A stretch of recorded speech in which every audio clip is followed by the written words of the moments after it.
Acorda, sucupira!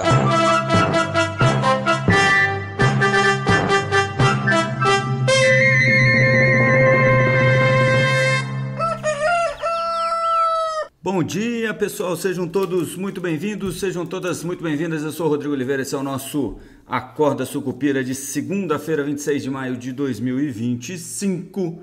E essa semana vai ser uma semana de digerir aquela história do IOF, né? Para quem não está por dentro ainda da história do IOF, o que aconteceu, né? O governo começou o dia na quinta-feira prometendo um contingenciamento que era o dobro da melhor expectativa, digamos assim, do mercado financeiro, né? 31 bilhões entre contingenciamento e bloqueio.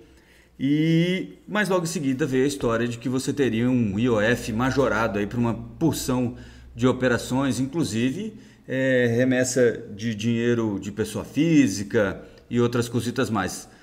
Isso foi visto, né, inclusive lucros e dividendos de empresas, e isso foi visto como uma tentativa de controle de capital, né, de controle da conta de capital, que é o que? Você tentar evitar, por meio de impostos ou qualquer outra coisa, que as pessoas tirem o dinheiro do país, né? E dessa forma você acaba controlando aí o dólar, etc e tal, o câmbio, né?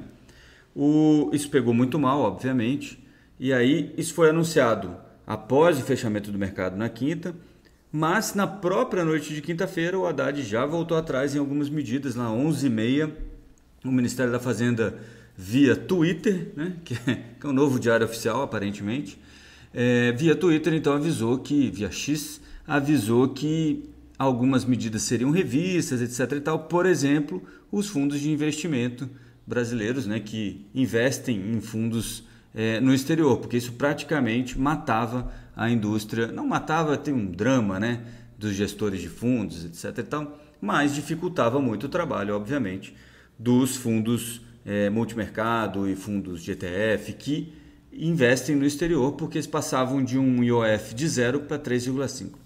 Pois bem, o Haddad deu entrevista no Globo no fim de semana, muita gente falando por aí, o Haddad falando não tinha nada demais, a gente voltou atrás, tá tudo certo e agora a gente vai rever essa situação, reviu inclusive a situação e pronto, vida que segue. Não é bem assim, né?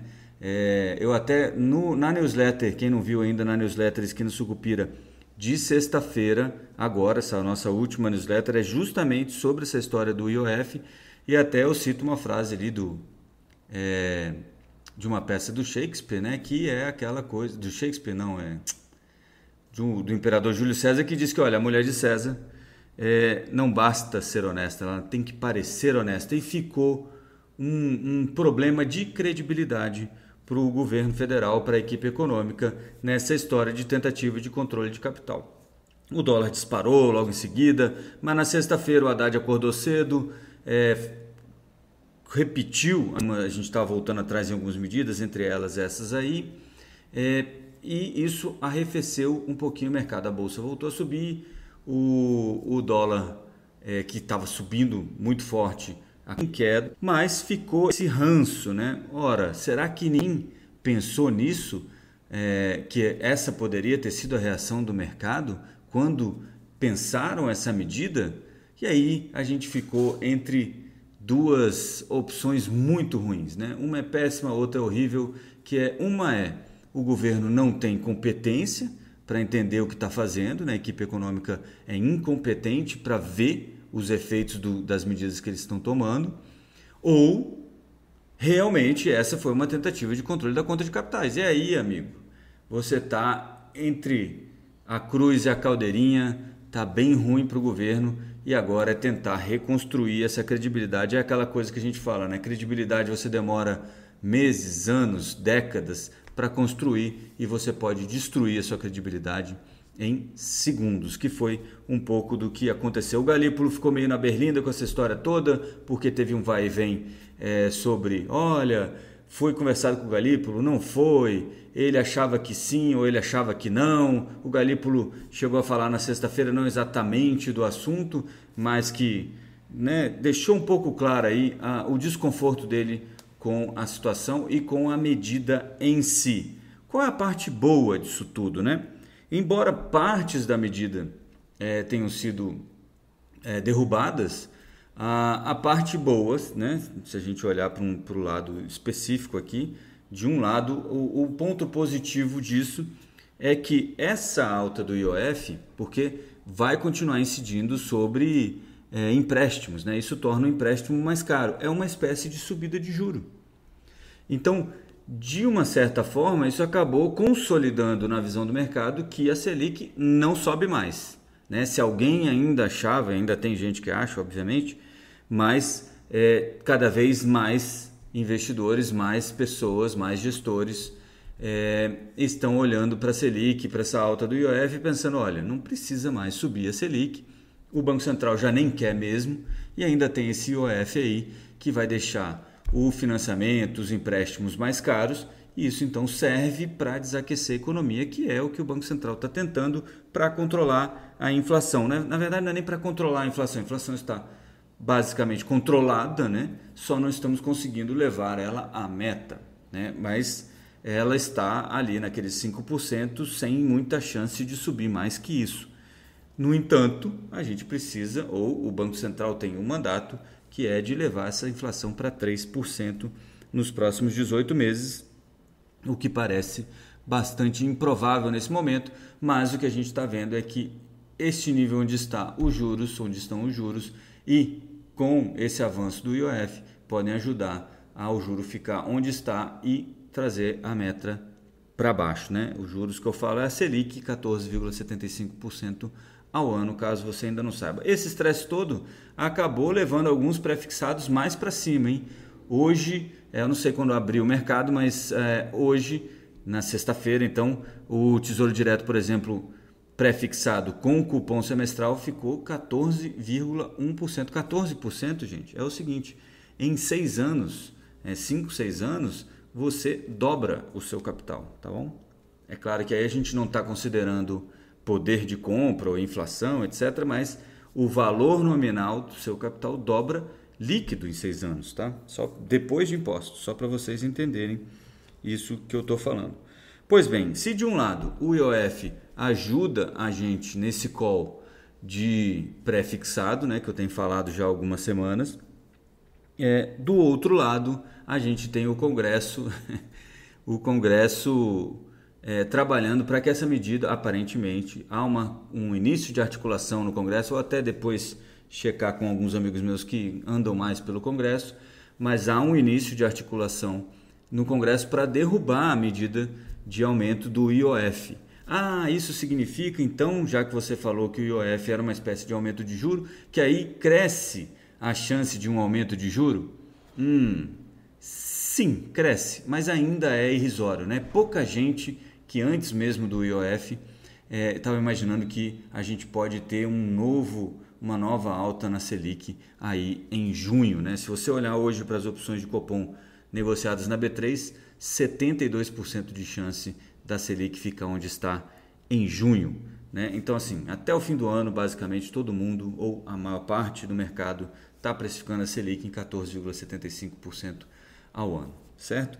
Então, hoje, esse é o cenário que a gente tem. Lembrando que essa ideia de que o juro não sobe mais também ajuda a Bolsa de Valores. Por quê? Porque se ele não sobe, então a discussão que vem em seguida é quando é que ele cai. E quando ele cair, as empresas têm mais acesso a crédito, então elas podem ampliar a produção e tudo mais, e isso vai gerar mais lucros lá na frente. E esses lucros vão ser distribuídos para os acionistas. Então você olha para a Bolsa e fala, nossa, não é que está mesmo descontada? Então hoje a gente vai mudando de cenário para uma bolsa de valores que está num nível bom de entrada e para pré-fixados que estão finalizando o termo deles como possíveis bons investimentos aí. Óbvio, isso não vai acabar de hoje para amanhã, é claro, mas são os últimos momentos desse pré-fixado alto, tá? 14% nesse 2035 no Tesouro Direto com cupom semestral. E por que eu estou falando do cupom, né? Porque eu acho que o cupom, como ele diminui um pouco a duration, ele diminui um pouco do risco desse papel, tá? Duration é uma espécie de quanto tempo demora para você reaver o seu principal, né? Como você está recebendo cupons de 6 em 6 meses, né? Recebendo parte dos juros de 6 em 6 meses, você recebe seu dinheiro em menos tempo. Então, se ele vence em 2035, esses 9, 10 anos vão virar uns 8, 7 e pouco, 8 e pouco anos, né? Então, isso diminui um pouco do risco de você ser pego aí no contrapé com um aumento na taxa de juros, tá bom? Mas isso a gente fala mais amanhã também na nossa live no YouTube. Aliás, uma ótima notícia sobre nosso YouTube, estamos com 460 inscritos, eu acho, se não me falha a memória. Deixa eu dar uma checada aqui rapidinho, mas acho que estávamos com 460 inscritos. Cadê?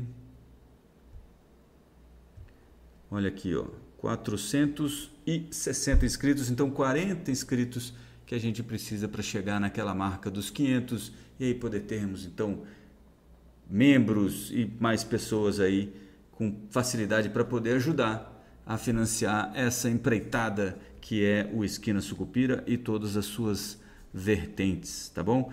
Não esqueça também, se você não leu sobre essa história do IOF, quiser entender um pouco mais no detalhe, tá lá na minha newsletter, lá no esquinasucupira.substack.com.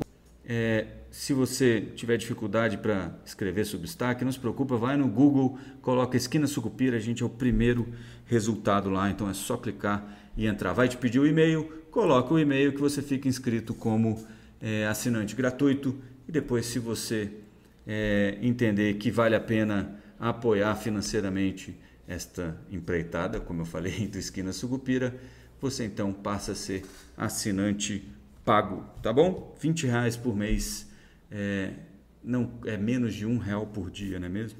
Menos do que 3 cafezinhos. Hoje o expresso está muito caro, diga-se de passagem.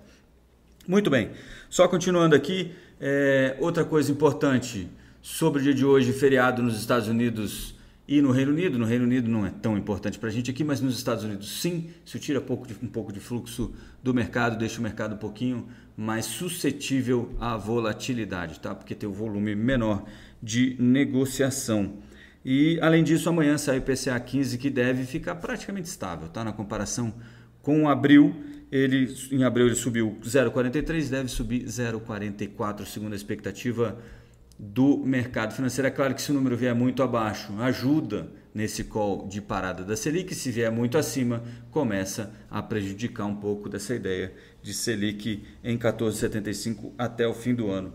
E para a gente encerrar aqui, só lembrando aquela história dos descontos do INSS, mais de 2 milhões de beneficiários do INSS, né, pensionistas e aposentados, já indicaram que foram roubados, assaltados por essas associações e etc., com descontos indevidos e não autorizados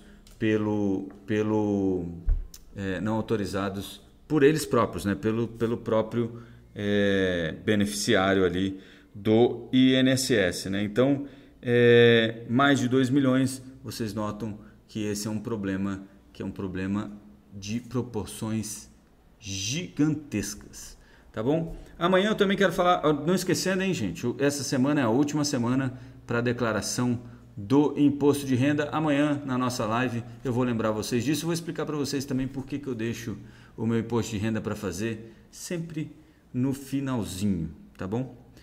Do prazo. Não é só porque isso é uma cultura brasileira, mas eu acho também que tem alguns ganhos extras que a gente pode ter com isso.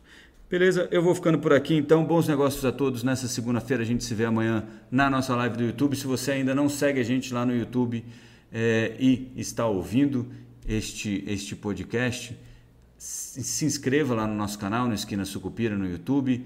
Já ativa o sininho para você receber recomendações de vídeo de toda a produção que a gente faz toda vez que tivermos conteúdo novo. E também pode deixar o like se você estiver ouvindo isso pelo YouTube. E se você ainda não está no Esquina Sucupira, lá no Substack, vá até lá, esquinasucupira.substack.com, deixe seu e-mail e torne-se um assinante gratuito e ajude o Esquina Sucupira aí a crescer em inscrições e pessoas que têm acesso a esse conteúdo todo que a gente produz aí todo dia, o dia todo, semanas a fio, beleza? Um abraço e a gente se vê amanhã na nossa live. Avante, Sucupira!